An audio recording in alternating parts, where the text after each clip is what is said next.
मित्रों, गरुड़ पुराण के आचार कांड में बताया गया है कि किसी इंसान को किन 10 लोगों के घर भूल से भी भोजन नहीं करना चाहिए।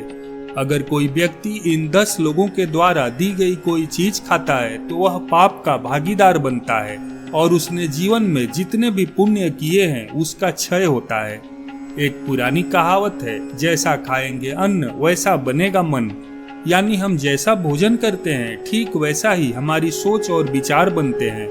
इसका सबसे सशक्त उदाहरण महाभारत में मिलता है, जब तीरों की सैया पर पड़े भीष्म पितामह से द्रौपदी पूछती हैं, आखिर क्यों आपने भरी सभा में मेरे चीर हरण का विरोध नहीं किया, जबकि आप सबसे सशक्त और बड़े थे। तब भीष्म पितामह कहते हैं कि मनुष्य जैसा अन्न खाता है वैसा ही उसका मन हो जाता है। उस वक्त मैं कौरवों का अधर्मी अन्न खा रहा था, इसलिए मेरा दिमाग भी वैसा ही हो गया था और मुझे उस कृत्य में कुछ गलत नजर नहीं आया। तो चलिए आपको बताते हैं कि किन लोगों के घर का अन्न नहीं ग्रहण करना चाहिए, चाहे वहाँ 56 भोग ही क्यों न मिले। गरुड़ पुराण के अनुसार किसी चोर या अपराधी के घर का खाना नहीं खाना चाहिए।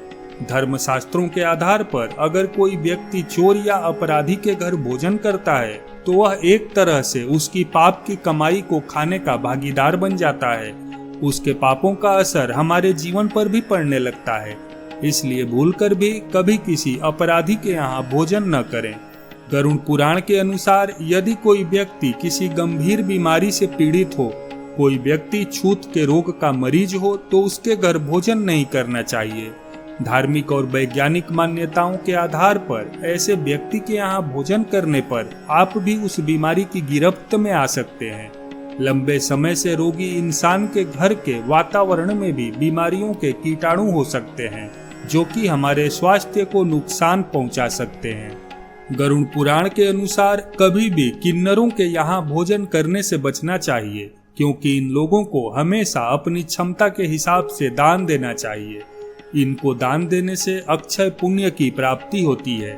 किन्नरों को कई लोगों के यहाँ से दान मिलता है, जिसमें अच्छे व बुरे दोनों प्रकार के लोग होते हैं, इसलिए इनके यहाँ भोजन करने से बचना चाहिए। जिन लोगों से आपकी पुरानी दुश्मनी हो, भले ही अब मेल मिलाप हो गया हो, ऐसे लोगों के घर तो कदापि भोजन न करें, क्योंकि ऐसे लोग प्रेम की आड़ में पुरानी दुश्मनी का बदला भोजन में विष डालकर ले सकते हैं, जिससे आपकी जान भी जा सकती है। इसके अलावा जिन लोगों का स्वभाव हमेशा दूसरे की चुगली करना होता है, उन लोगों के घर भी भोजन नहीं करना चाहिए, क्योंकि बातों बातों में वे आपको परेशानी में डाल सकते हैं। लिहाजा ऐसे लोगों पर कभी विश्वास न करें। गरुड़ पुराण में इस बात का भी जिक्र किया गया है कि गलत तरीके से कमाया हुआ पैसा हमेशा अशुभ फल ही देता है। दूसरों की मजबूरी का फायदा उठाकर कमाए गए पैसे वाले व्यक्ति के घर भूलकर भी भोजन न करें।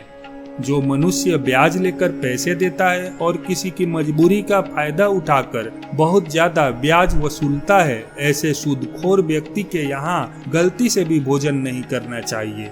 गरुड़ पुराण के अनुसार ऐसा व्यक्ति जो दूसरों को कष्ट देता हो, ऐसे निर्दयी व्यक्ति के घर भोजन नहीं करना चाहिए। इसका कारण ये है कि ऐसे घर में बने भोजन की प्रकृति भी उसी के समान होती है। नशे का कारोबार करने वाला व्यक्ति न जाने कितने लोगों की जिंदगी बर्बाद करता है। इतना ही नहीं, उनके परिवार के लिए भी मुश्किलें खड़ी करता है। गरुड़ पुराण के अनुसार ऐसे लोगों के घर कदम रखना भी पाप होता है। ऐसे लोगों के घर किया गया भोजन आपको पाप का भागीदार बना सकता है। गरुड़ पुराण के अनुसार चरित्रहीन स्त्री के घर एक दाना भी ग्रहण नहीं करना चाहिए। जिसका चरित्र खराब है उसके घर कदम रखना भी आपके चरित्र पर उंगलियां उठा सकता है। जो व्यक्ति ऐसी स्त्री के यहाँ भोजन करता है वह भी उसके पापों का फल प्राप्त करता है। अक्सर क्रोध के आवेश में व्यक्ति अच्छे और बुरे का फर्क भूल जाता है। इसके कारण व्यक्ति को हानि भी उठानी पड़ती है। जो लोग हमेशा ही क्रोधित रहते हैं उनके यहाँ भी भोजन नहीं करना चाहिए। यदि हम उनके यहाँ भोजन करेंगे तो उनके क्रोध के गुण हमारे अंदर भी प्रवेश कर सकते हैं। मित्रों, वीडियो को लाइक करके चैनल को सब्सक्राइब जरूर करें, क्योंकि यहाँ पर आपको इसी तरह की धार्मिक जानकारियाँ मिलती रहेंगी।